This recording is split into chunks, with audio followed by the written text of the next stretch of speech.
Hello students, welcome to our YouTube channel Aadhunik JE and initiative of Aadhunik digital classes. Previous class में हम लोगों ने complete किया था work done to move a charge in electrostatic field. अगर किसी electrostatic field के अंदर अगर कोई टेस्ट चार्ज या किसी चार्ज को मूव कराते हैं तो वर्क डन कितना करना पड़ता है। Work done by the electric field, work done by the external agent, सब कुछ कैलकुलेट किया था हम लोगों ने। Electric potential and potential difference कैसे कैलकुलेट करते हैं इसकी कैलकुलेशन देखी थी। Potential due two point charge देखा था। कलेक्शन ऑफ चार्जेस की वजह से पोटेंशियल डिफरेंस देखा था, जिसमें डिस्क्रीट सिस्टम भी था और कंटिन्यूअस सिस्टम भी था। उसके बाद हम लोगों ने देखा था calculation of potential difference. Potential difference की कैलकुलेशन कैसे की जाती है in case of uniform electric field, otherwise non uniform electric field में इसकी कैलकुलेशन कैसे करते हैं। Potential difference in uniform electric field, potential difference uniform electric field में कैलकुलेट किया गया था। तो ये प्रीवियस क्लास थी जिसमें हम ये चीजों को ऑलरेडी कवर कर चुके हैं। आज की क्लास में हम लोग एक सेपरेट टॉपिक पढ़ेंगे जो है इक्विपोटेंशियल सरफेस, और इक्विपोटेंशियल सरफेस से जुड़े कुछ पॉइंट्स पढ़ेंगे। साथ में हम लोग बात कर रहे होंगे calculation of electric field from electrostatic potential, और साथ में कुछ क्वेश्चन प्रैक्टिस भी करेंगे। तो आइए स्टार्ट करते हैं आज की क्लास और देखते हैं अपनी first heading, that is equipotential surface. Equipotential surface क्या होता है? तो अगर किसी भी इलेक्ट्रिक फील्ड के अंदर उन सारे पॉइंट्स का लोकस लिया जाए जो सेम पोटेंशियल रखते हैं, तो जो इमेजिनरी सरफेस बनती है वो रियल भी हो सकती है, इमेजिनरी सरफेस भी हो सकती है। तो किसी रियल सरफेस या इमेजिनरी सरफेस जिसके हर एक पॉइंट पर पोटेंशियल की वैल्यू सेम होती है उसको कहा जाता है इक्विपोटेंशियल सरफेस। इक्वि का मतलब सेम होता है, पोटेंशियल पोटेंशियल हो गया, तो हर एक पॉइंट पर पोटेंशियल सेम होता है, उसे इक्विपोटेंशियल सरफेस कहते हैं। तो डेफिनेशन लिखी गई है, एनी सरफेस रियल और इमेजिनरी, याद रखना ये रियल भी हो सकती है और इमेजिनरी भी हो सकती है। Any surface real or imaginary over which the electrostatic potential is same everywhere is called equipotential surface। एक ऐसी सरफेस जो रियल हो सकती है वो इमेजिनरी भी हो सकती है, उसके हर एक पॉइंट पर जो पोटेंशियल की वैल्यू होती है अगर सेम है तो उसको हम इक्विपोटेंशियल सरफेस कहते हैं। ठीक है, इक्विपोटेंशियल सरफेस का मतलब ये है कि अगर मान लो यहाँ पर एक सरफेस बनाई जाती है और ये है इक्विपोटेंशियल सरफेस। अगर ये इक्विपोटेंशियल सरफेस है तो इसके अगर 2-3 पॉइंट लिए जाए, इसके ऊपर यहाँ पर एक पॉइंट लिया जाए ए पॉइंट, यहाँ पर बी पॉइंट लिया जाए, यहाँ पर सी पॉइंट कंसीडर करें, तो इन सबके पोटेंशियल क्या निकल के आते हैं? सेम निकल के आते हैं। VA is equal to VB is equal to VC, सबके पोटेंशियल सेम निकल के आते हैं। तो ये तो डेफिनेशन हो गई इसकी इक्विपोटेंशियल सरफेस की। अगर बात किया जाए इससे कुछ जो प्रॉपर्टीज रिलेट करती हैं वो क्या क्या है, तो पहला पॉइंट ये हुआ कि अगर हर एक पॉइंट का पोटेंशियल सेम रहेगा तो अगर कोई 2 पॉइंट कंसीडर किए जाएं किसी इक्विपोटेंशियल सरफेस के ऊपर तो उनके बीच का जो पोटेंशियल डिफरेंस होगा वो क्या होगा? 0 होगा। तो किसी भी इक्विपोटेंशियल सरफेस के 2 पॉइंट के क्रॉस पोटेंशियल ऑलवेज 0 रहता है, पोटेंशियल डिफरेंस जो होता है वो ऑलवेज 0 रहेगा।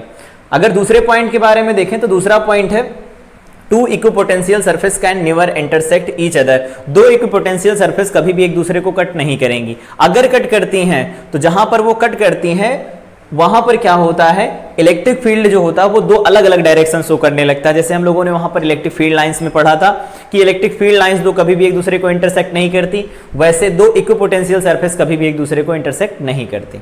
ठीक है, इसको अगर हम लोग इस तरह से समझें, जैसे यहां पर कि एक इक्विपोटेंशियल सरफेस कुछ इस तरह से थी, ये पहली इक्विपोटेंशियल सरफेस है और एक दूसरी इक्विपोटेंशियल सरफेस है, दोनों ने एक दूसरे को कट किया। अब अगर इन दोनों ने एक दूसरे को कट किया है, फील्ड जो लिखा जाता है इन जनरल वो क्या होता है? इक्विपोटेंशियल सरफेस के परपेंडिकुलर होता है। तो परपेंडिकुलर अगर होगा तो ये है दूसरी सरफेस, इसके परपेंडिकुलर अगर सरफेस हम लोग ड्रॉ करते हैं तो कुछ इस तरह की सरफेस आएगी।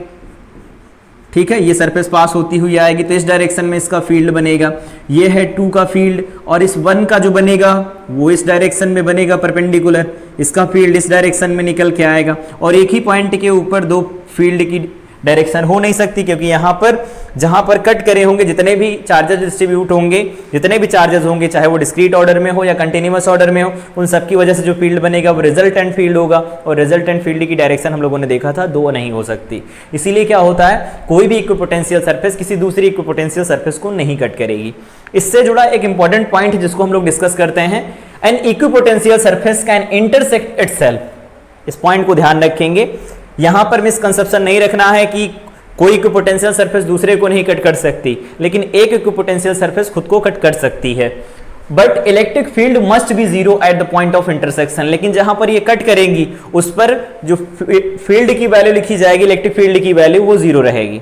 इसको एक क्वेश्चन के फॉर्म में समझते हैं। कैसे? मान लेते हैं कि यहां पर हम लोगों को दे रखा है, एक एग्जाम्पल से समझते हैं इसे। एग्जाम्पल दिया गया है कुछ इस तरह का, एक पॉइंट चार्ज यहां पर है, सपोज ये Q1 है, और दूसरा पॉइंट चार्ज यहां पर है, ये सपोज Q2 दिया गया है। ठीक है, यहां पर एक इक्विपोटेंशियल सरफेस बनाई गई कुछ इस तरह से है, ये इक्विपोटेंशियल सरफेस है, ये एक ही इक्विपोटेंशियल सरफेस है, इस बात का ध्यान रखेंगे। ये एक ही इक्विपोटेंशियल सरफेस है और इसका पोटेंशियल कितना दे रखा है, वो दिया गया है V। ठीक है, क्वेश्चन ये है कि ये एक इक्विपोटेंशियल सरफेस है, एक ही अगर इक्विपोटेंशियल सरफेस है तो ये यहां पर कट कर सकती है, इस पॉइंट पर इसका इंटरसेक्शन पॉइंट मिल सकता है, तो यहां पर क्या होगा, E बनेगा। लेकिन इस E वाले की वैल्यू जो हम लोगों ने लिखा है, इस इक्विपोटेंशियल जो सरफेस बनाई गई जहां पर ये कट कर रही, वहां पर फील्ड की वैल्यू ऑलवेज जीरो रहती। तो अगर फील्ड की वैल्यू ऑलवेज जीरो रहती है तो हमें यहां कैलकुलेशन ये बतानी है कि दोनों चार्जेस के बीच का सेपरेशन कितना होगा। तो यहां पर क्वेश्चन है find separation between Q1 and Q2। Q1 और Q2 के बीच का सेपरेशन बताना है कितना होगा। तो यहां पर हम लोगों को अगर ये डिस्टेंस मान लेते हैं कि यहां से यहां तक की डिस्टेंस कितनी R1 है और इधर डिस्टेंस जो दे रखी वो R2 है, इस पॉइंट P की मान लेते हैं, पॉइंट P दिया गया है। तो एक इक्वेशन तो यहां E = 0 से मिलेगी। तो अगर हम लोग इसका सोल्यूशन देखें, सोल्यूशन, तो एक इक्वेशन तो E = 0 से मिल जाएगी। इसकी वजह से जो यहाँ फील्ड बनेगा वो क्या लिखा जाएगा, तो वो लिखा जाएगा KQ1/R1² इज इक्वल टू, दूसरे की वजह से फील्ड बनेगा KQ2/R2²। दोनों क्या होंगे, डायरेक्शन में अपोजिट होंगे, इक्वल मैग्नीट्यूड रखेंगे, नेट फील्ड तभी 0 बनेगा। बराबर कर दिया इन दोनों को। यहां से अगर हम वैल्यू निकाल लेते हैं तो वैल्यू अगर निकालेंगे तो क्या निकल के आएगा, देखो R2/R1 is equal to Q2/Q1, यही बनेगा R2/R1 Q2/Q1 और स्क्वायर रूट लगा लेंगे इसके ऊपर। तो ये किसकी वैल्यू निकल के आ गई, ये R1/R2 की वैल्यू या R2/R1 की वैल्यू निकल आई। ये तो हो गया नेट फील्ड 0 की वजह से। इफ E = 0 तब जाकर के हम ऐसी इक्वेशन लिख सकते हैं।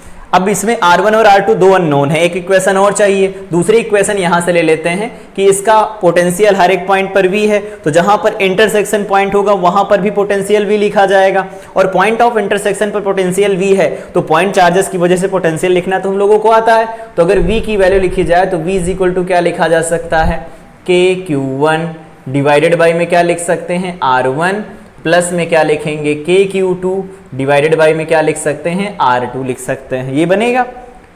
अब अगर यहां से ये वैल्यू लिखी गई है V = यहां पर लिखा गया है KQ1/R1 प्लस यहाँ KQ2/R2। R2 की वैल्यू यहां से निकाल लेते हैं, क्या बन जाएगी, तो ये बनेगी Q2 डिवाइडेड बाई में बन जाएगा Q1 इंटू में बन जाएगा R1। अगर यहां से कॉमन ले लेते हैं, कॉमन क्या मिल जाएगा, तो कॉमन मिल जाएगा यहां से K डिवाइडेड बाई में मिल जाएगा R1 कॉमन, यहां पर तो Q1 लिखा गया है, ठीक है, ऐसा लिख देंगे।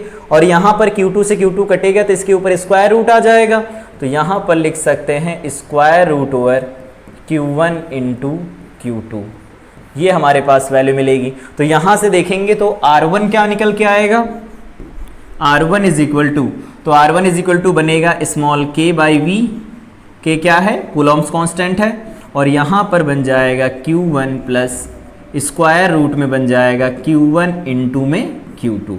कुछ इस तरह से वैल्यू R1 की निकल के आ रही होगी। ठीक है, R1 निकल आया। अगर R2 निकालेंगे तो देखो यही ऐसे निकल के आएगा, R2 = निकल के आएगा k/v, यहाँ बन जाएगा Q2 और यहाँ बन जाएगा रूट में Q1 इंटू Q2, ये बन जाएगा। अगर इन दोनों को ऐड करेंगे दोनों के बीच का सेपरेशन हमें मिल जाएगा। तो अगर इनके बीच का सेपरेशन मान लेते हैं R है, यहाँ से यहाँ का सेपरेशन कितना है, R है, तो अगर R की वैल्यू यहाँ लिखेंगे तो क्या लिख सकते हैं, स्मॉल r = क्या लिखा जाएगा, Q1 प्लस Q2, और यहाँ Q1 Q2 का स्क्वायर रूट, यहाँ भी Q1 Q2 का स्क्वायर रूट। देखो बनेगा क्या, k/v तो चला जाएगा कॉमन, ठीक है, यहाँ पर बन जाएगा Q1 प्लस Q2 और यहाँ बन जाएगा twice of square root over Q1 into Q2, ये बन जाएगा। और अगर हम इसे फर्दर सॉल्व करेंगे तो R इज इक्वल टू क्या बनेगा, K/V। इसको लिखा क्या जा सकता है, तो देखो लिख सकते हैं Q1 का स्क्वायर रूट प्लस Q2 का स्क्वायर रूट का होल स्क्वायर बन जाएगा। तो ये हो जाएगा दोनों चार्जेस के बीच का सेपरेशन। ये पॉइंट इसलिए याद रखना है कि कभी भी ऐसा क्वेश्चन आए जिसका पोटेंशियल V दिया हो, कोई सरफेस खुद को ही काट रही होती है, तो उस समय पर पहली इक्वेशन बनेगी पोटेंशियल V से और दूसरी इक्वेशन बनेगी जिस पॉइंट पर इंटरसेक्ट करेंगे उस पॉइंट के ऊपर फील्ड 0 होगा। तो इस तरह से हम लोग इन क्वेश्चंस को ट्राई कर सकते हैं। तो ये पॉइंट था, इस पॉइंट को याद रखने के लिए यहाँ पर एक क्वेश्चन अटेंड किया। ठीक है, तो ये हो गया हमारे पास डेफिनेशन ऑफ इक्विपोटेंशियल सरफेस। ये दो पॉइंट हम लोगों ने डिस्कस किए और यहाँ पर पॉइंट डिस्कस किया कि दो इक्विपोटेंशियल सरफेस कभी भी एक दूसरे को कट नहीं करती। अगर देखा जाए कोई खुद की इक्विपोटेंशियल सरफेस, मतलब एक ही इक्विपोटेंशियल सरफेस खुद को कट कर सकती है, लेकिन उसके लिए कंडीशन है इलेक्ट्रिक फील्ड जो होता है मस्ट बी जीरो होना चाहिए। अगर ऐसा होगा तभी वो एक दूसरे को कट कर पाएंगी और उस पर बेस्ड ये क्वेश्चन था। आगे बढ़ते हैं। अगली प्रॉपर्टी दे रखी है, work done by electric force is zero when a test charge is moved along the equipotential surface. अगर किसी इक्विपोटेंशियल सरफेस के अलोंग कोई चार्ज पार्टिकल मूव करता है, जैसे अगर यहां पर प्लस क्यू चार्ज दिया गया है, ये प्लस क्यू चार्ज दिया गया है और इसकी वजह से इक्विपोटेंशियल सरफेस अगर बनाते हैं तो कुछ इस तरह का इक्विपोटेंशियल सरफेस बनेगा। क्योंकि पॉइंट चार्ज की वजह से पोटेंशियल लिखना आता है, क्या होता है, KQ/R। ये होता है, R नहीं बदलेगा तो पोटेंशियल सेम रहेगा। तो मान लेते हैं यहां से यहां का सेपरेशन कितना दिया गया है, वो R दिया गया है। ये स्फेरिकल पूरा बनेगा, सिर्फ इतना बना के देख रहे हैं। तो अगर इतना बना रहे हैं तो इसमें ये है, ये चार्ज हो गया जिसकी वैल्यू हो गई हमारे पास Q। तो इस Q की वजह से यहाँ पोटेंशियल जो बनेगा हर जगह सेम आएगा। अब ये पॉइंट है कि अगर वर्क डन किया जाता है तो एक तो ऐसा एक्सप्लेन कर सकते हैं, एक पॉइंट A यहाँ है, एक पॉइंट B यहाँ है। अगर ये इक्विपोटेंशियल सरफेस है, इक्विपोटेंशियल सरफेस, R अगर कांस्टेंट तो इक्विपोटेंशियल सरफेस बनेगी और इक्विपोटेंशियल सरफेस होगी तो VA किसके बराबर हो जाएगा, VB के बराबर हो जाएगा। और VA is equal to VB होगा तो इसको और लगाकर लिख सकते हैं ना, क्या होगा, VA minus VB is equal to 0। और VA minus VB is equal to 0 बनेगा तो हम लोगों ने देखा था VA minus VB is equal to W external agent का वर्क डन डिवाइडेड बाय में Q0 लिखा जाता था। तो अगर Q0 को मूव कराते हैं तो यहां पर VA माइनस VB 0 आएगा, VA माइनस VB 0 आएगा तो यहां से हम कह सकते हैं implies that W external agent का जो वर्क डन होगा वो 0 बनेगा। ठीक है, एक तो तरीका हो गया इस तरह से कि हाँ वर्क डन बनेगा 0। दूसरा एक और कॉन्सेप्ट है जिससे हम वर्क डन को 0 बता सकते हैं। अगर इस पॉइंट चार्ज की वजह से यहां पर फील्ड देखा जाए तो फील्ड इस डायरेक्शन में आएगा, इस डायरेक्शन में फील्ड बनेगा, इस डायरेक्शन में फील्ड बनेगा, B पॉइंट है ये।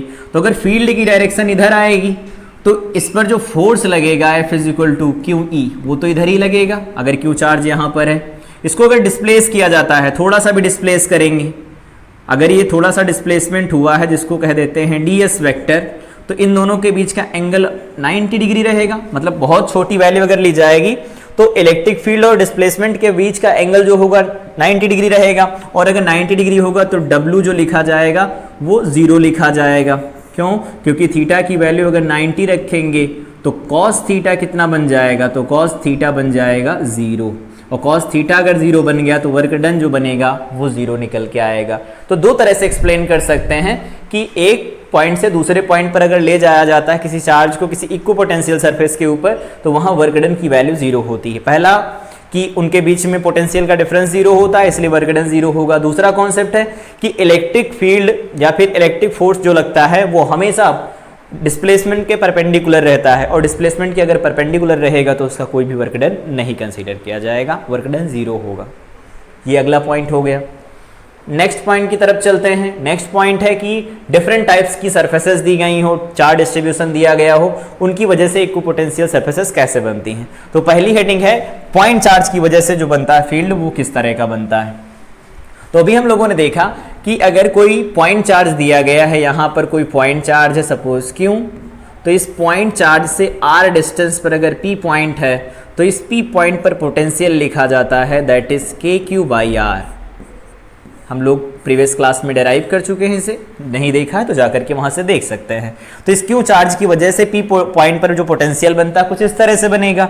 इसका मतलब है कि KQ तो कांस्टेंट है, सिर्फ R कांस्टेंट नहीं। तो अगर R को कांस्टेंट कर दिया जाए तो जितने भी सरफेसेस बनाई जाएंगे स्फेरिकल सरफेसेस होंगी वो सारी की सारी, क्योंकि चारों तरफ होगा R डिस्टेंस, तो स्फेयर बनेगा R रेडियस का। तो स्फेयर जो बन रहा होगा वो कैसा होगा, वो इक्विपोटेंशियल सरफेस का काम करेगा। जैसे यहाँ पर पहला यहाँ पर है तो इसका पोटेंशियल V1 है, इसका पोटेंशियल V2 है, इसका पोटेंशियल V3 दिया गया है। इसका मतलब ये बिल्कुल नहीं होता कि जितने भी इक्विपोटेंशियल सरफेस बनेंगे उन सबका पोटेंशियल सेम होगा।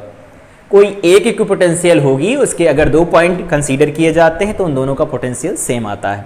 लेकिन 2 अलग अलग इक्विपोटेंशियल सरफेसेस होती हैं तो उनका पोटेंशियल सेम नहीं होता, उनके बीच में पोटेंशियल का कुछ डिफरेंस होता है। ठीक है, तो ये V1 V2 V3 हो गए। यहां पर फील्ड देखो बाहर की तरफ निकल रहा है, और ये क्या है, ये क्या है हमारे पास, इक्विपोटेंशियल सरफेसेस, इक्विपोटेंशियल सरफेसेस, ये इक्विपोटेंशियल सरफेसेस हैं। और अगर ये इक्विपोटेंशियल सरफेसेस होंगी तो इसका पोटेंशियल V1 तो इसके हर एक पॉइंट पर V1, इसका V2 तो इसके हर एक पॉइंट पर V2, इसका V3 होगा तो इसके हर एक पॉइंट पर V3 होगा। ये इक्विपोटेंशियल सरफेसेस हो गई। इस वाले केस में देखो यहां पर एक बात और भी देख सकते हैं, फील्ड बाहर की तरफ जा रहा है, ये हो गई फील्ड की डायरेक्शन, और ये है इक्विपोटेंशियल सरफेस, इनके बीच में एंगल कितना होगा, 90 डिग्री होगा। तो यहां से ये भी कह सकते हैं इक्विपोटेंशियल जो सरफेस होता है वो फील्ड के परपेंडिकुलर होता है। इक्विपोटेंशियल सरफेस इज परपेंडिकुलर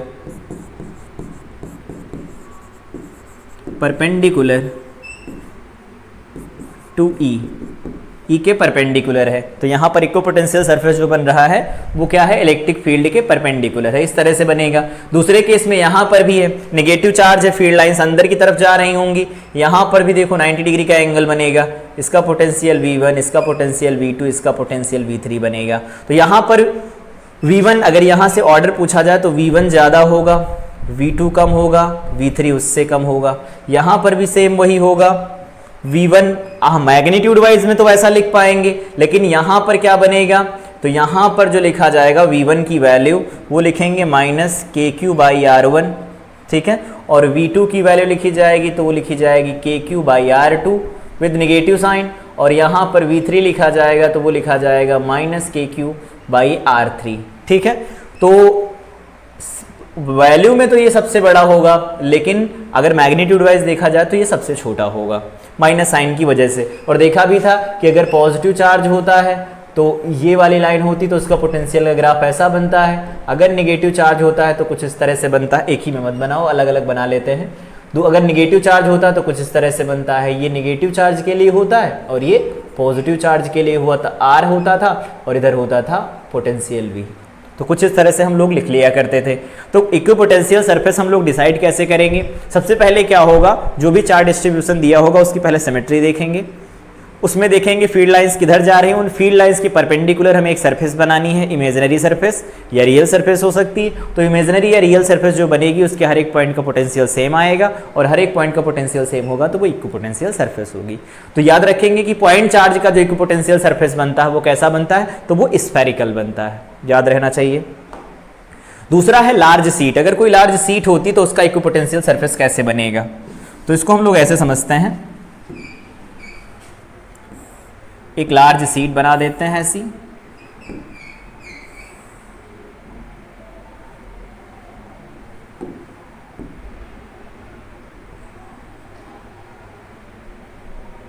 ये इक्विपोटेंशियल सरफेसेस बनाने के लिए लार्ज सीट बना दी पहले,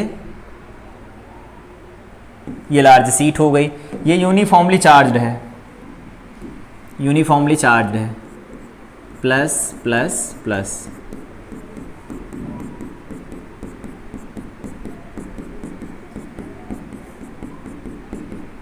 ये चार्ज है, इसकी सरफेस चार्ज डेंसिटी सिग्मा दी गई है। इसकी वजह से अगर फील्ड देखा जाए तो कुछ इस तरह से प्लेट रखी गई है, इसकी वजह से अगर देखेंगे तो ये पूरा चार्ज है, पॉजिटिव चार्ज। इससे फील्ड लाइंस निकलेंगी, राइट साइड में निकलेंगी, तो इससे फील्ड लाइंस कुछ इस तरह से निकल रही होंगी। इससे जो फील्ड लाइंस निकलेंगी कुछ ऐसे निकलेंगी, यहां से कुछ इस तरह से निकलेंगी,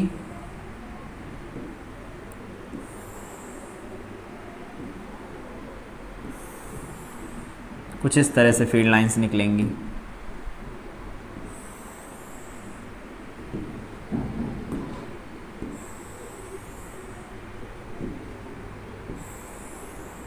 कुछ इस तरह से फील्ड लाइंस निकल रही होंगी, तो ये हो जाएंगी फील्ड लाइंस। अब अगर ये फील्ड लाइंस इधर निकल रही हैं तो इनके परपेंडिकुलर हमें एक सरफेस बनानी है।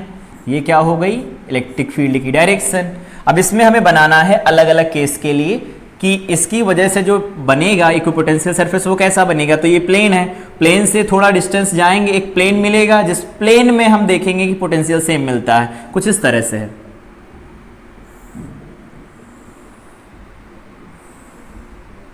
ये पहला प्लेन मिल गया, सिमिलरली दूसरा प्लेन इस तरह से मिलेगा,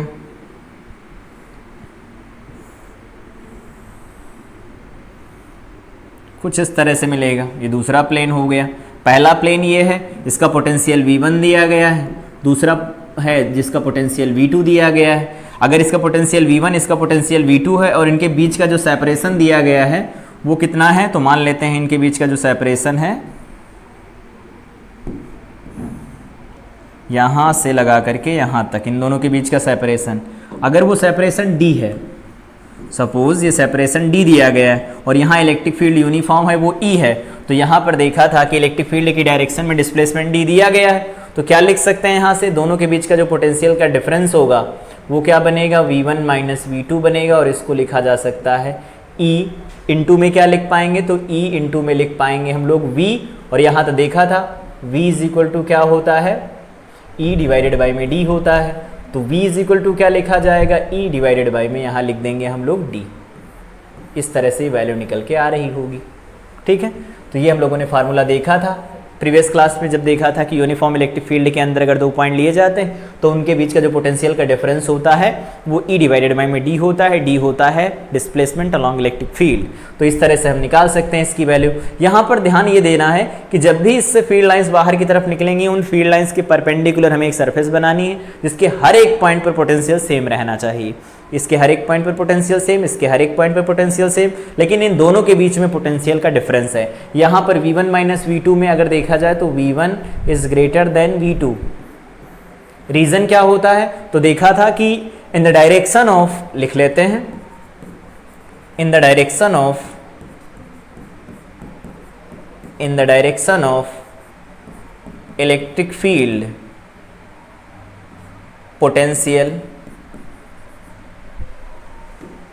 potential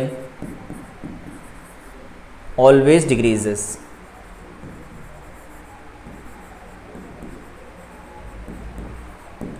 in the direction of electric field potential always decreases. अगर हम पोटेंशियल डिफरेंस की बात करें, दो जगह पर पोटेंशियल का डिफरेंस ले रहे हो, तो जहां पर फील्ड ज़्यादा होता है वहां का पोटेंशियल ज़्यादा, जहां फील्ड कम होता है वहां का पोटेंशियल कम होता है। इसलिए V1 का पोटेंशियल ज़्यादा होगा, V2 का पोटेंशियल कम होगा। ठीक है, इस तरह से रिलेट कर पाते हैं लार्ज सीट का इक्विपोटेंशियल सरफेस, और इस तरह से बनाया जाता है पॉइंट चार्ज का इक्विपोटेंशियल सरफेस। अब बात करते हैं लाइन चार्ज का इक्विपोटेंशियल सरफेस कैसे बनेगा। तो लाइन चार्ज का इक्विपोटेंशियल सरफेस हम लोग कुछ इस तरह से बनाते हैं। ये ऐसा लाइन चार्ज है, ठीक है, और इस लाइन चार्ज के ऊपर चार्ज डिस्ट्रीब्यूटेड है, ये चार्ज डिस्ट्रीब्यूटेड है, ये लाइन चार्ज के ऊपर चार्ज डिस्ट्रीब्यूटेड है। अगर हम लोग यहाँ पर एक सिमेट्री देखें तो इसकी सिमेट्री हम लोग ऑलरेडी गॉस थ्योरम में देख चुके हैं। वो सिमेट्री कैसी थी, वो सिमेट्री थी सिलेंड्रिकल, और सिलेंड्रिकल सिमेट्री होगी तो उसको कुछ इस तरह से बना सकते हैं। पहला यहाँ बनेगा, ठीक है, ये पहला बन गया, ये पहला बन जाएगा, ठीक है, कुछ इस तरह से। ये फर्स्ट गॉसियन सरफेस बन गई। दूसरा अगर बनाया जाए तो दूसरा कैसे बनेगा, तो दूसरा वेरिएबल रेडियस करते चले जाएंगे, दूसरा बन जाएगा। तो दूसरा कुछ इस तरह से बनेगा, दूसरा कुछ इस तरह से बनेगा, ठीक है, दूसरा कुछ इस तरह से बनेगा, आगे बढ़ा करके कुछ इस तरह से बन रहा होगा। तो ये है लाइन चार्ज। लाइन चार्ज का जो गॉसियन सरफेस बन रहा है वो कुछ इस तरह से बन रहा है। और इसका जो ये इस तरह से सरफेस बन रहा है वो हमें ये बताता है कि इसके हर एक पॉइंट पर पोटेंशियल की वैल्यू क्या है, वो सेम है। तो इसके हर एक पॉइंट पर पोटेंशियल की वैल्यू सेम है। अगर इसका पोटेंशियल V1 है, इसका पोटेंशियल V2 है, इसका पोटेंशियल V3 है, तो हम लोगों को पता है कि इसकी वजह से जो फील्ड लिखा जाता है E = वो क्या लिखते हैं 2K λ/r लिखा जाता है। मतलब R जैसे जैसे बढ़ेगा वैसे वैसे फील्ड घटेगा, तो जैसे जैसे दूर जाएंगे R बढ़ेगा। इसका मतलब क्या है, जैसे जैसे आगे की तरफ बढ़ेंगे इस डायरेक्शन में अगर हम लोग बढ़ते हैं, ये डायरेक्शन किसकी है, ई वेक्टर की डायरेक्शन, इस डायरेक्शन में बढ़ेंगे पोटेंशियल डिक्रीज करेगा। इसका मतलब V1 बड़ा होगा, V2 छोटा होगा और V3 सबसे छोटा होगा। तो कोई लाइन चार्ज अगर दिया गया होगा, इनफाइनाइट लाइन चार्ज हो, फाइनाइट लाइन चार्ज हो, उसकी वजह से जब बनाया जाता है इक्विपोटेंशियल सरफेस, वो कैसा सरफेस बनेगा, तो वो सिलेंड्रिकल बनेगा। जैसे हम लोग गॉसियन सरफेस में लिए थे सिमेट्री देख करके, वैसे यहाँ पर भी है। और इनके बीच का जो पोटेंशियल डिफरेंस होता है उसकी भी वैल्यू होती है। हम लोग जब कैपेसिटेंस पढ़ रहे होंगे वहाँ पर कैलकुलेशन कर लेंगे, अभी कोई नीड नहीं है उसकी। तो इस तरह से लाइन चार्ज का इक्विपोटेंशियल सरफेस बनाया जाता है और इस तरह से बनाया जाता है किसी लार्ज सीट का। एक और है यहाँ पर होमवर्क, इसका इक्विपोटेंशियल सरफेस खुद बनाना है। एक यहाँ पर लार्ज सीट दे रखी है, ठीक है, पॉजिटिवली चार्ज है, ये पॉजिटिवली चार्ज है, यूनिफॉर्मली चार्ज है। एक दूसरी सीट दे रखी इधर जो सेम अमाउंट में नेगेटिवली चार्ज है, मतलब दोनों की सरफेस चार्ज डेंसिटी सेम है, बस एक की पॉजिटिव तो दूसरे की नेगेटिव है। यहाँ की surface charge density plus sigma है तो यहाँ की माइनस सिग्मा दे रखी है। इन दोनों के बीच का जो सेपरेशन दे रखा है दैट इज D। क्वेश्चन ये है कि इनका जो इक्विपोटेंशियल सरफेस बनेगा वो कैसा बनेगा। यहाँ पर है draw equipotential surface. Equipotential surface क्या बनेंगी, उनको खींचो, देखो क्या बनेंगी वो, ठीक है, सिमेट्री ध्यान रखते हुए। आगे बात करते हैं, यहाँ पर कुछ इंपॉर्टेंट पॉइंट्स और हैं जिसमें लाइक चार्जेस और अनलाइक चार्जेस का हमें ये देखना है कि इक्विपोटेंशियल सरफेस कैसे बनेगा। तो अगर लाइक चार्जेस के बारे में बात करें तो लाइक चार्जेस, दो चार्जेस हों अगर सेम मैग्नीट्यूड रखते हों तो उनकी वजह से जो नेट फील्ड बनता है वो नेट फील्ड मिड पॉइंट पर 0 बनता है। इसका मतलब उसके सेंटर पर न्यूट्रल पॉइंट हमें मिलेगा। तो सेंटर पर अगर न्यूट्रल पॉइंट मिलेगा कुछ इस तरह से, यहाँ पर हो गया ये पॉजिटिव चार्ज और इधर हो गया दूसरा पॉजिटिव चार्ज, दोनों का मैग्नीट्यूड इस बार सेम है। तो इनका जो इक्विपोटेंशियल सरफेस बनाया जाता है कुछ इस तरह से बनाया जाता है। कैसे, देखो यहाँ पर इसको ऐसे बनाते हैं थोड़ा पास में,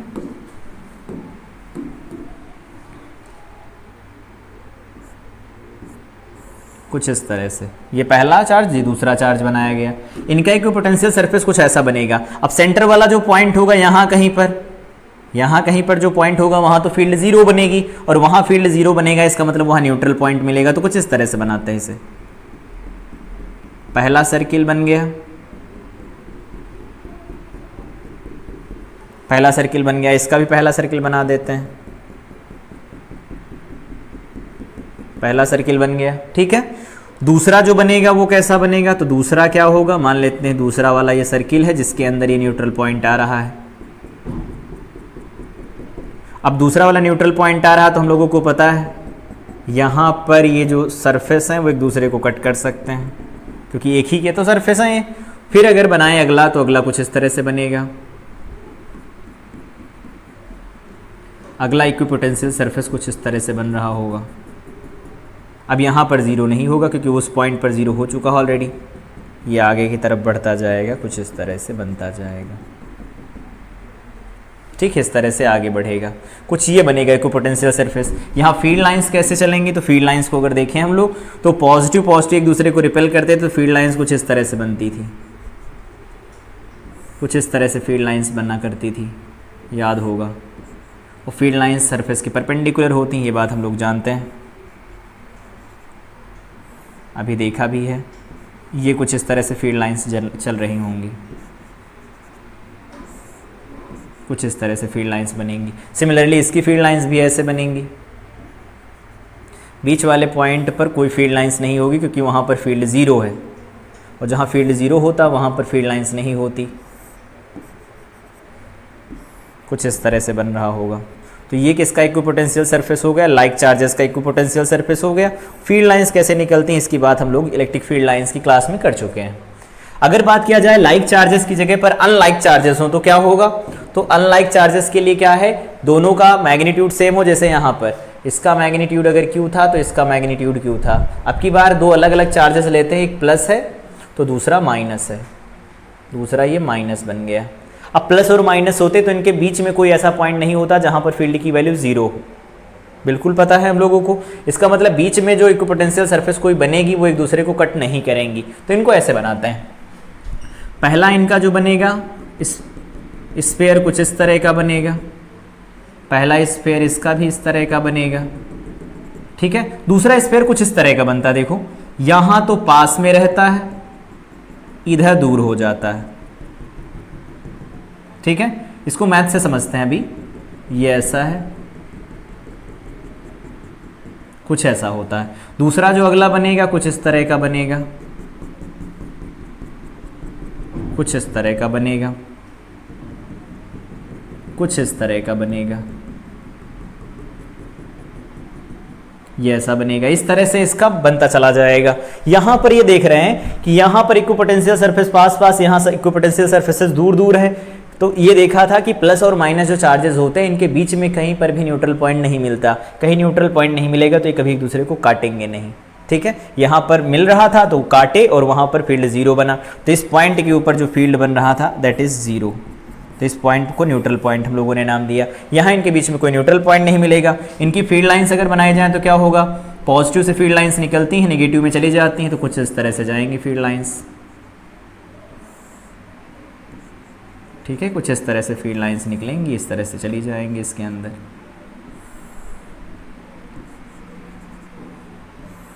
कुछ इस तरह से फील्ड लाइन्स जा रही होंगी पॉजिटिव से निगेटिव की तरफ। यहाँ पॉजिटिव से निकल रही होंगी फील्ड लाइन्स, कुछ इस तरह से पॉजिटिव से निकलेंगे, निगेटिव की तरफ जा रही होंगी फील्ड लाइन्स।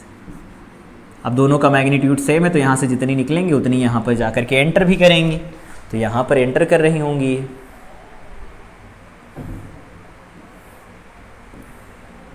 कुछ इस तरह से यहाँ एंटर करेंगी। ये फील्ड लाइन्स एंटर कर रही हैं।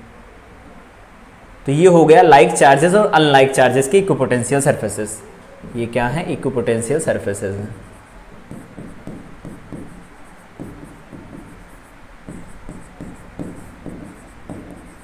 तो ये इक्विपोटेंशियल सरफेसेस हो गए। तो ये लाइक चार्जेस, ये अनलाइक चार्जेस का हो गया।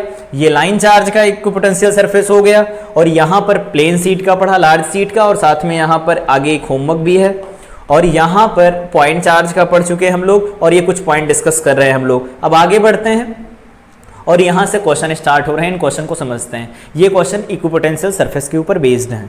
कैसे, आइए देखते हैं। सबसे पहले अगर बात किया जाए, क्वेश्चन दिया गया है फील्ड लगा हुआ इस डायरेक्शन में हॉरिजॉन्टल के साथ 37 डिग्री का एंगल बना रहा है, ठीक है। इस डायरेक्शन में लगा हुआ है। तो ये जो सरफेसेस बनाई गई वो इक्विपोटेंशियल सरफेसेस बनी हुई बराबर बराबर है, यूनिफॉर्मली स्पेस्ड है। यहाँ पर दिया भी गया है, कह रहे uniform electric field magnitude of 2000 newton per coulomb is directed theta is equal to 37 degree below the horizontal. Find, पहला कह रहे हैं electric potential difference between P and R. P और आर के बीच में पोटेंशियल का डिफरेंस हमें चाहिए। अभी हमने देखा कि अगर यहाँ ई यूनिफॉर्म होगा तो ई यूनिफॉर्म होगा तो क्या करते हैं हम लोग, डिस्प्लेसमेंट वो लिखते हैं जो इलेक्ट्रिक फील्ड के अलोंग होता है, या फिर ऐसा लिखते हैं, दो में से कोई एक काम कर सकते हैं। इलेक्ट्रिक फील्ड का डिस्प्लेसमेंट ले लेते हैं, इलेक्ट्रिक फील्ड को अलोंग डिस्प्लेसमेंट लिख दें, या फिर डिस्प्लेसमेंट का कंपोनेंट लिख दिया जाए अलोंग इलेक्ट्रिक फील्ड, दोनों चल जाते हैं। तो इसको हम लोग ऐसे करने की कोशिश करते हैं। यहां पर जो दिया गया है P और R, इन P और R के बीच का सेपरेशन कितना, 5 सेंटीमीटर है। तो इसको ऐसे लगाने की कोशिश करते हैं। सॉल्यूशन, यहां पर ये हो गया P पॉइंट, यहां पर पॉइंट क्या दिया गया है, R दिया गया है। यहां पर एक ट्रायंगल बनाने की कोशिश करते हैं, 90 डिग्री है यहां, ठीक है। 90 डिग्री का ट्रायंगल बनाने की कोशिश करते हैं इधर। तो ये 90 डिग्री ट्रायंगल बन गया। ये कितना दिया गया है, 37 डिग्री दिया गया है, ये 5 सेंटीमीटर दिया गया है। फील्ड की डायरेक्शन देखो इस डायरेक्शन में है, ये है ई वेक्टर की डायरेक्शन। तो हमें क्या करना है, डिस्प्लेसमेंट देखो पी और आर के बीच में इस डायरेक्शन में दिया गया है, तो एक काम ऐसा कर सकते हैं कि फील्ड का इधर कंपोनेंट ले लें और सीधे मल्टीप्लाई करा देते हैं, तो डायरेक्ट भी वैल्यू मिल जाएगी। हम लोगों ने भी देखा v इज इक्वल टू क्या होता है, ई डिवाइडेड बाई में डी होता है, इस तरह से लगाते हैं। लेकिन ये फार्मूला हम तभी लगा पाते हैं जब डिस्प्लेसमेंट दिया गया हो। तो डिस्प्लेसमेंट यहाँ 5 सेंटीमीटर तो इन दोनों के बीच में है, लेकिन इलेक्ट्रिक फील्ड इनसे 37 डिग्री बना रहा है। या तो वैल्यू रख देते हैं या फिर क्या करते हैं, ई का ये कंपोनेंट लिख लेते हैं। तो अगर ई का कंपोनेंट लिखा जाए इसके अलोंग, मतलब ये वाला जो इधर कंपोनेंट आएगा, ई एक्स कंपोनेंट जो बनेगा वो क्या लिखा जा सकता है, तो v इज इक्वल टू लिख सकते हैं ई एक्स डिवाइडेड बाई में 5 सेंटीमीटर, ऐसा लिख पाएंगे। और ई एक्स की वैल्यू बनने कितनी वाली है, तो 200 बन जाएगा। यहाँ लिख लेते हैं ई जो एक्स डायरेक्शन का कंपोनेंट बनेगा दैट विल बी 2000, 200 नहीं 2000 दिया गया है, और इसका कॉज आ जाएगा 37, कॉस 37, इसको लिखेंगे 2000 और कॉस 37 डिग्री की वैल्यू कितनी निकल के आएगी, दैट इज 4/5। ठीक है, इसको सॉल्व कर देते हैं तो कितना बनेगा, 5, ये लिखा है 5 इंटू 4 बनेगा, ये बनेगा 1600 न्यूटन पर कूलम। देखो सही है, 2000 दिया गया है, 8 बनेगा, ठीक है ये वैल्यू बन गई। तो ये ई एक्स का कंपोनेंट मिल गया हमें कितना, 1600 डिवाइडेड बाय में 5 सेंटीमीटर। 5 सेंटीमीटर का क्या मतलब है, 5 सेंटीमीटर को हम किस में बदलेंगे, सबसे पहले ये क्या लिखा गया है, यहां पर जो वैल्यू लिखी जाएगी, यहां जो वैल्यू लिखी जाएगी, अभी हम लोगों ने देखा था v इज इक्वल टू होता है ई इंटू डी, ठीक है, या e is equal to V by D होता है। तो v इज इक्वल टू लिखा जाएगा x कंपोनेंट इंटू में d लिखेंगे। x कंपोनेंट बना है 1600 और d बन गया हमारे पास 5 सेंटीमीटर। 5 सेंटीमीटर का मतलब 5/100, इससे इसको हम कैंसिल करवाएंगे तो ये वैल्यू बन जाएगी 80 वोल्ट। और ये हो गया डेल्टा वी। डेल्टा वी हुआ तो इसे क्या लिख सकते हैं, वीपी माइनस वी आर लिखा जा सकता है। तो Vp माइनस वी आर की वैल्यू हमारे पास निकल के आई। तो पहला आंसर हमारे पास तो डायरेक्ट निकल के आएगा। ध्यान ही रखेंगे कि यहाँ पर हम लोगों ने देखा भी था कि V जो लिखा जाता है वो लिखा जाता है माइनस में E डॉट डी आर, ऐसा लिखते हैं हम लोग। तो यहाँ से अगर वैल्यू निकालेंगे E की वैल्यू तो dV बाई डी आर बन जाएगा, कुछ इस तरह से लिखते थे। तो अगर ये Vp माइनस वी आर निकल के आया तो उन्होंने अगले पॉइंट में पूछ लिया है कि if we define the reference level of potential so that potential at R is 500, P का जो R का पोटेंशियल है वो 500 है, ऐसे समझते हैं। अभी हमारे पास क्या निकल के आया, Vp minus V R that is equal to, ये दिया गया है 8 वोल्ट्स, ठीक है, इतना वोल्ट आ गया। इन्होंने कहा है Vp ऐसे ही रखते हैं, Vr की वैल्यू 500 कर लेते हैं तो ये 80 हो जाएगा। तो यहाँ से V एट पॉइंट P क्या निकल के आएगा, 580 वोल्ट्स। ये वैल्यू हमारे पास निकल के आ रही होगी पोटेंशियल की। तो रेफरेंस पॉइंट भी अगर डिफाइन करेंगे तो पोटेंशियल का डिफरेंस एक बार हमें मिल जाएगा। पोटेंशियल के डिफरेंस के साथ में हम रिलेट कर पाएंगे, एक की वैल्यू रखेंगे दूसरा मिल जाएगा उस रेफरेंस पॉइंट के रिस्पेक्ट में। तो ये हमारे पास वैल्यू निकल के आएगी। जब भी कभी ऐसा क्वेश्चन करना हो तो ध्यान ये रखना है, इलेक्ट्रिक फील्ड का कंपोनेंट ले सकते हैं अलोंग डिस्प्लेसमेंट, या फिर डिस्प्लेसमेंट का कंपोनेंट ले लिया जाए अलोंग इलेक्ट्रिक फील्ड, वहां से पोटेंशियल की वैल्यू इजीली निकाली जा सकती है। ठीक है, आगे बात करते हैं calculation of electric field from electrostatic potential. Electrostatic potential अगर है तो उससे हम फील्ड की वैल्यू कैसे कैलकुलेट कर पाते हैं, देखते हैं। तो प्रीवियस क्लास में हम लोगों ने देखा था क्या होता है, V final minus V initial is equal to क्या लिखते थे, माइनस, यहाँ पर माइनस लगाते थे, फिर यहाँ लिखा था V initial to V final, यहाँ पर लिखते थे E vector dot dl vector. I think ये चीज़ पता होगी, ds वेक्टर या dl वेक्टर लिख लेते हैं, इसे ds वेक्टर लिख लेते हैं। ds vector is displacement. ये पोटेंशियल डिफरेंस के केस में हम लोग ऑलरेडी डिफाइन कर चुके हैं। ये होता है potential, final potential minus initial potential, मतलब पोटेंशियल का डिफरेंस माइनस E और E डॉट ds लिखा जाता है।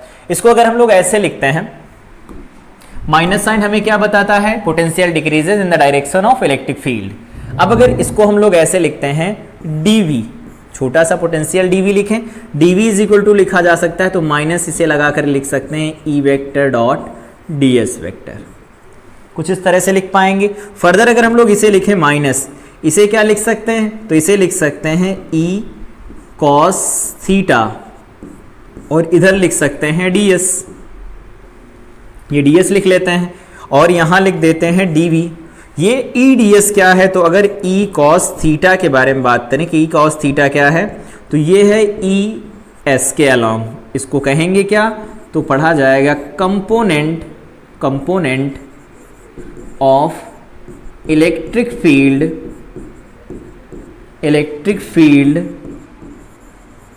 Along ds vector.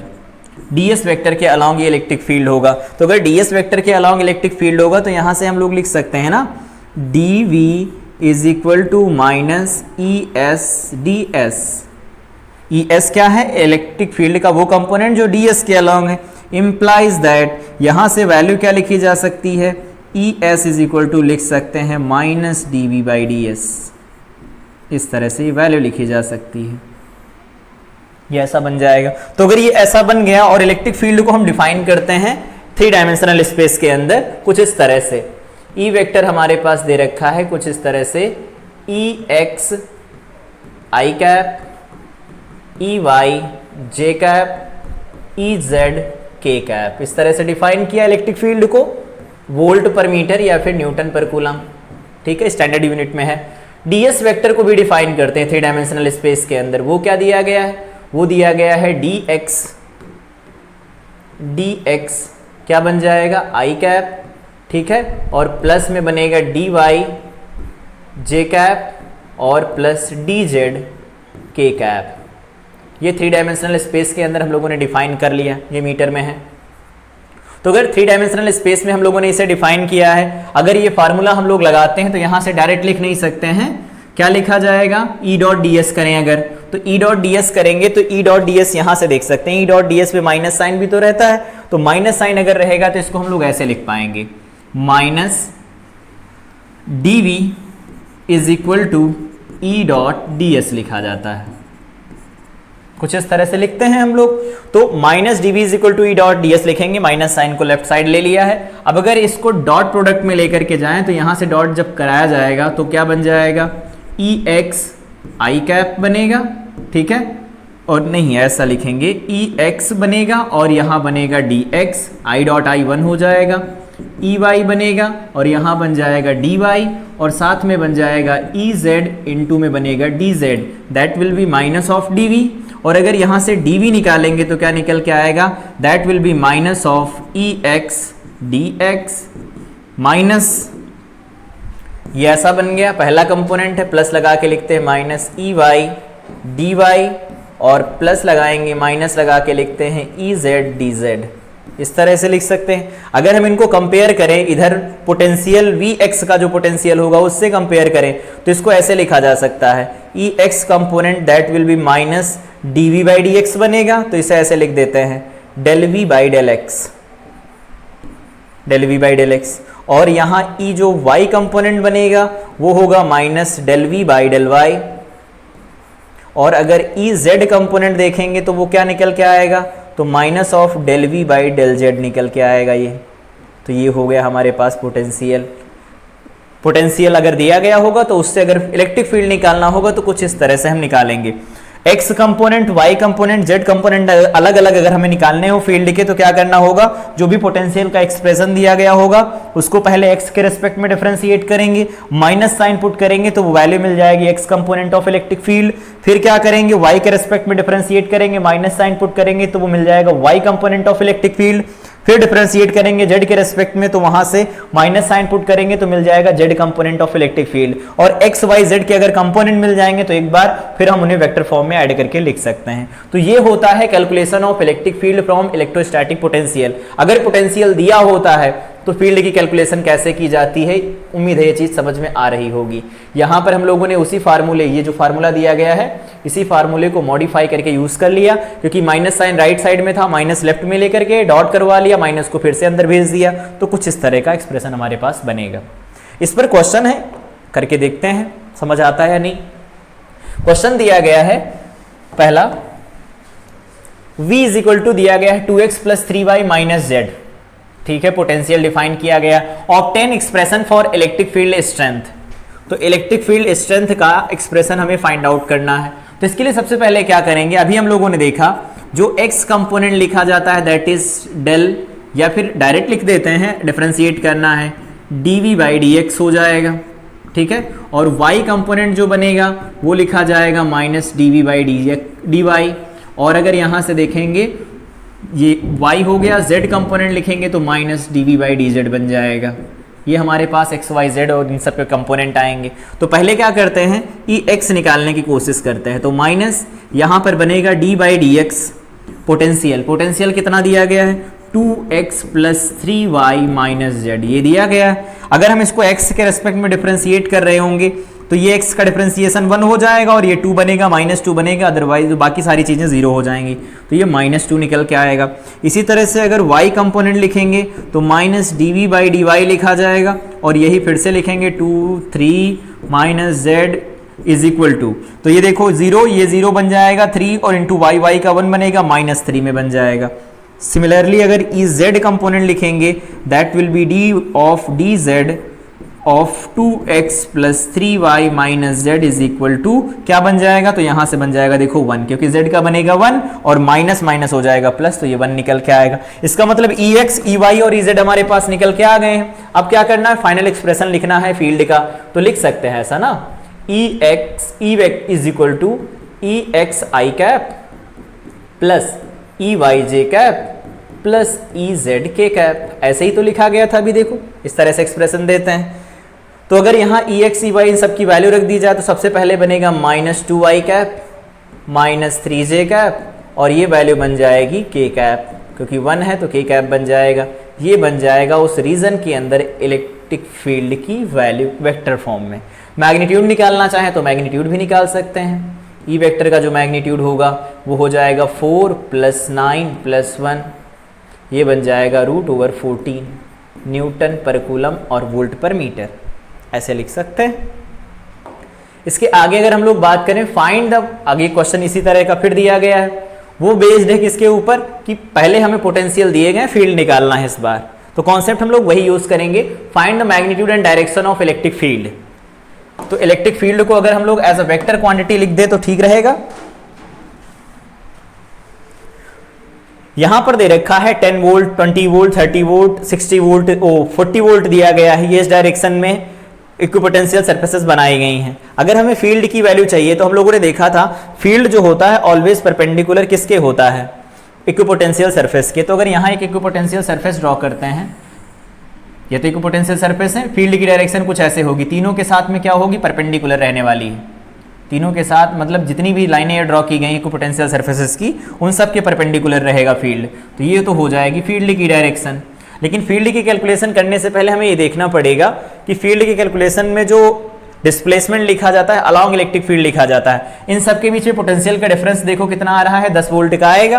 तो अगर 10 वोल्ट का पोटेंशियल का डिफरेंस होगा तो इनके बीच में जो इफेक्टिव लेंथ होगी, इनके बीच का जो वो कितना निकल के आएगा, तो यहाँ से यहाँ 20 दिया गया है। तो इसमें अगर एक परपेंडिकुलर ड्रॉ कर लिया जाए किसी भी लाइन के ऊपर, तो ये हमारे पास 30 है, हर जगह पर 30 दिया गया है, और यहाँ से यहाँ कितना दिया गया है, तो 10 सेंटीमीटर है। तो इसको बाहर निकाल के अगर बनाए तो कुछ इस तरह का बन रहा होगा सॉल्यूशन। कुछ इस तरह का ये सीधी लाइन बनाई गई है, ये कुछ ऐसा होगा, यहाँ पर बन जाएगा 90 डिग्री का एंगल, और यहाँ पर बन जाएगा 30 डिग्री का एंगल, और ये वैल्यू दे रखी है 10 सेंटीमीटर। ध्यान रखना है ये सेंटीमीटर में दिया गया है, और अगर सेंटीमीटर में दिया गया है तो हमें क्या चाहिए, ये वाली डिस्टेंस चाहिए, क्योंकि इलेक्ट्रिक फील्ड के अलॉन्ग है। इलेक्ट्रिक फील्ड के अलॉन्ग तो ये डिस्टेंस कितनी लिखी जा सकती है, ये थीटा है, 90 है, तो सामने परपेंडिकुलर बनेगा, और परपेंडिकुलर क्या लिखा जा सकता है, तो वो लिखेंगे 10 sin 30। ये वैल्यू क्या निकल के आएगी, 5 सेंटीमीटर निकल के आएगी। तो अगर ये 5 सेंटीमीटर डिस्टेंस निकल के आई है तो हम यहाँ से निकाल सकते हैं। अब E और V दिया ही गया है, डेल्टा V हमें पता है कितना है, 10 वोल्ट है। सबके बीच का पोटेंशियल कितना दिया गया, वो 10 वोल्ट है। तो अगर ये हमारे पास निकल के आ गया है डिस्प्लेसमेंट, ये डिस्प्लेसमेंट है, इफेक्टिव लेंथ है दोनों मतलब दो इक्विपोटेंशियल सरफेसेस के बीच की, तो डायरेक्ट यहाँ से रिलेट करके वैल्यू निकाली जा सकती। कैसे निकालेंगे, देखो हम लोगों ने पढ़ा था, अभी देखा कि जो E लिखा जाता है वो लिखा जाता है -del V/del R। ऐसे लिखते हैं। तो निकालना क्या है, फील्ड, फील्ड निकालना है तो पोटेंशियल का डिफरेंस, तो फील्ड निकालने के लिए फील्ड की मैग्नीट्यूड की वैल्यू हमें चाहिए। तो सबसे पहले लिखेंगे पोटेंशियल, तो पोटेंशियल कितना बनेगा हमारे पास, वो है 10 वोल्ट डिवाइडेड बाई में यहाँ पर लिखा जाएगा 5 सेंटीमीटर। 5 सेंटीमीटर का मतलब 5 - 2 बन जाएगा, इसको लिखेंगे तो बन जाएगा 1000 और ये बन जाएगा, हाँ ठीक है, 200 न्यूटन पर कूलम बन जाएगा।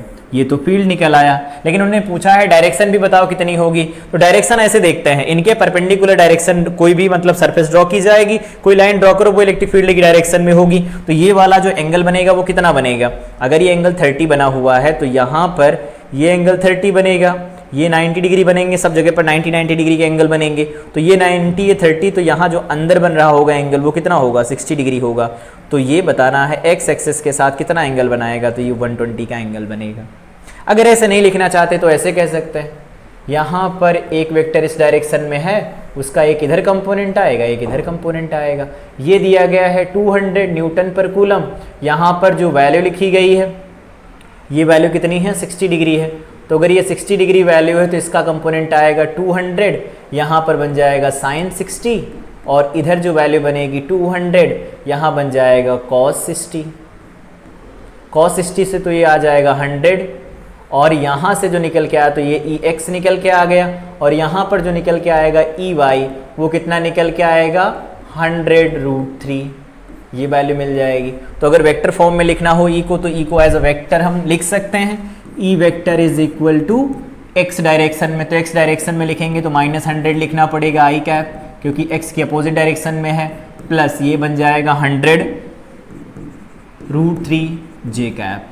ये हो जाएगा हमारे पास इलेक्ट्रिक फील्ड की वैल्यू वेक्टर फॉर्म में। डायरेक्शन बतानी हो तो एक्स एक्सेस के पॉजिटिव एक्स एक्सेस की डायरेक्शन के साथ 120 डिग्री का एंगल बनाएगा। तो इस तरह से कैलकुलेशन की जा सकती है। अगर हमें पोटेंशियल दिया होता है तो पोटेंशियल दिया हो, इलेक्ट्रिक फील्ड निकालना हो तो इस तरह से इलेक्ट्रिक फील्ड हम निकाल सकते हैं। तो ये क्लास थी जिसमें हम लोगों ने पढ़ा, तो इस तरह से इक्विपोटेंशियल सरफेसेस अगर दी गई होती हैं तो वहां पर हम वैल्यू कैलकुलेट कर सकते हैं इलेक्ट्रिक फील्ड की कितनी आ रही होगी। तो ये आज की क्लास थी जिसमें हम लोगों ने कवर किया कि कैलकुलेशन कैसे की जाती है इलेक्ट्रिक फील्ड की अगर इक्विपोटेंशियल सरफेसेस दी गई होती हैं, और अगर फील्ड दिया गया होता है तो पोटेंशियल कैसे कैलकुलेट करते हैं। तो इन सब चीज़ों के बारे में हम लोगों ने बात की। अगली क्लास में जब हम लोग बात करेंगे तो सेपरेट क्लास होगी, ये सेपरेट क्लास हम लोग ऑलरेडी देख चुके हैं क्योंकि इसमें इक्विपोटेंशियल सरफेस ही पढ़ना था। साथ में हम लोगों ने देखा कि पोटेंशियल दिया हो फील्ड कैसे निकालते हैं, फील्ड दिया हो पोटेंशियल कैसे निकाल सकते हैं। अगली क्लास में हम लोग बात कर रहे होंगे इक्विपोटेंशियल सरफेसेस के बाद में जो टॉपिक आता है that is potential energy. Potential energy का कॉन्सेप्ट देखेंगे, उसमें हम लोग देखेंगे डिस्टेंस ऑफ क्लोजेस्ट अप्रोच, इन सब के बारे में डिटेल बात करेंगे। कौन कौन से कॉन्सेप्ट पोटेंशियल एनर्जी पर बन सकते हैं उन सब के क्वेश्चन की प्रैक्टिस भी करेंगे। तो तब तक के लिए इस क्लास को रिवाइज करें। Till then I wish you all the best.